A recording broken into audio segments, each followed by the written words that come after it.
আসসালামু আলাইকুম। ওয়ালাইকুম আসসালাম। সে আমার ছোটবেলার বন্ধু।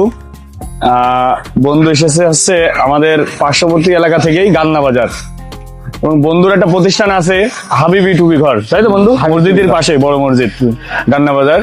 তো বন্ধুর গাড়ির কিছু সমস্যা আছে, সেটা হচ্ছে আমার বন্ধু যেহেতু বিজনেস করে তার পিছনে মাল নিতে অসুবিধা হয়, এই জন্যই সে একটা ব্যাক ক্যারিয়ার back লাগাইছে, carrier। অনেক সুন্দর হয়েছে এখন।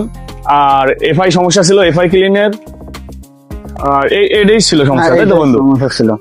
তো এখন আমাদের কাজ বন্ধুর কেমন লাগলো আমার বন্ধু নিজেই বলবে, তার কাজটা কেমন লেগেছে এটা খুব বল। ভালো লেগেছে কাজটা। আর সবচেয়ে বড় বিষয় আছে, আমি ব্যবসার প্রতিষ্ঠান আছে, বিভিন্ন মাল ক্যারিয়ার করতে হয়, এই জন্য এটা এই জন্য লাগানো। আর কি আমার এই ব্যাক ক্যারিয়ার লাগানো। তা সবার উদ্দেশ্য একটাই, কেউ যদি গাড়ির কাজ করাতে চান, আমার বন্ধু আছে ছোটবেলার বন্ধু, আমাদের লোকেশনটা বলে দিও। লোকেশন বলে দাও তুমি কোন জায়গায়। আর আমাদের দোকানটা হচ্ছে ঝিনেদা পৌর গোরস্থানের সামনে মদিনা অটো পার্টস। এই তো বন্ধু, ধন্যবাদ তোমাকে। হ্যাঁ,